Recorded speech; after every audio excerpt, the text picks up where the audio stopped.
نبی علیہ السلام کا فرمان کہ اللہ فرماتا ہے الصوم لی وانا اجزی بہ، روزہ میرے لیے ہے اور میں اس کی جزا دوں گا۔ یہ حدیث کئی پہلوؤں سے قابل غور ہے آخرت کی تیاری کے لیے۔ اللہ تعالیٰ کا فرمان روزہ میرے لیے ہے اور میں اس کی جزا دوں گا۔ اس حدیث کی معنویت پر بہت غور کرنا چاہیے۔ روزہ اللہ تعالیٰ کے لیے کیسے ہے؟ یہ بات بالکل واضح ہے کہ روزے کا عمل کسی کو دکھائی نہیں دیتا۔ نماز آپ پڑھتے ہیں، لوگ دیکھتے ہیں، حج کرتے ہیں، لوگ آپ کو دیکھتے ہیں، عمرہ کرتے ہیں، لوگ دیکھتے ہیں، جہاد کرتے ہیں، یہ سب دکھائی دیتا ہے۔ اور ان سارے اعمال میں ریاکاری کا بڑا عمل دخل ہے۔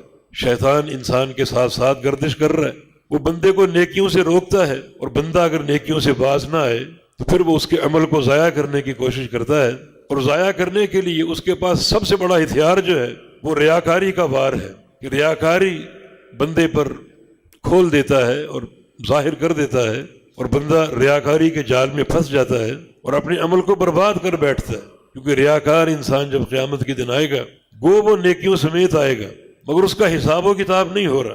اس کی نمازیں، روزے، حج، زکاتیں، عمرے، جہاد ڈھیروں کی شکل میں سامنے موجود ہیں، اور وہ خوش ہے کہ میں تو کامیاب ہوں، فائز البرام ہوں۔ اچانک اللہ کی طرف سے آواز آئے گی ایھا المراؤن اذهبوا الی من رأیتموہ، اے ریاکاروں کی جماعت، جن کو دکھانے کے لیے تم نے یہ عمل کیے تھے ان کے پاس چلے جاؤ، وہاں سے کچھ ملتا ہے تو لے لو، میرے پاس کوئی اجر نہیں، کوئی صلہ نہیں، ان اعمال کے لیے کوئی ثواب نہیں ہے۔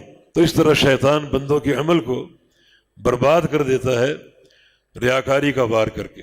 اللہ تعالیٰ نے ہمیں ایسا عمل عطا فرمایا جس میں ریاکاری کا کوئی امکان ہی نہیں، اور وہ روزہ ہے جو انسان کے پیٹ میں ہے، اور فاقے کی شکل، پیاس کی شکل انسان ہی محسوس کرتا ہے یا اس کا رب جانتا ہے، اس کے علاوہ کوئی نہیں جانتا۔ تو اس عمل کو اللہ کے لیے خالص بنا کر رکھو۔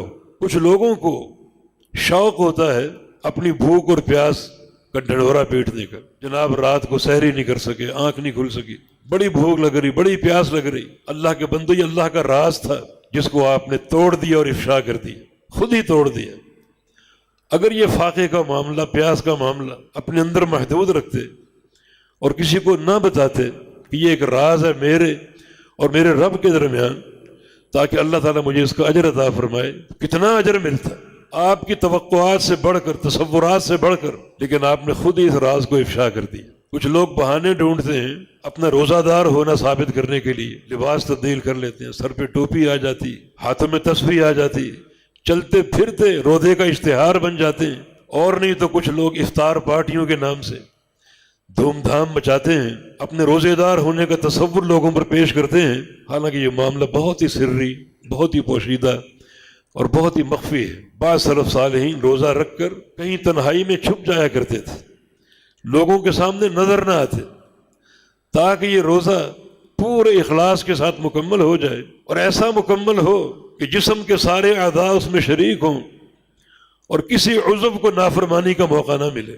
تو اس طرح الصوم لی، روزہ میرے لیے ہے، یہ نیکی خالصاً اخلاص پر قائم ہے، اس میں ریاکاری کا کوئی شائبہ نہیں ہے، دکھاوے کا کوئی عمل دخل نہیں ہے۔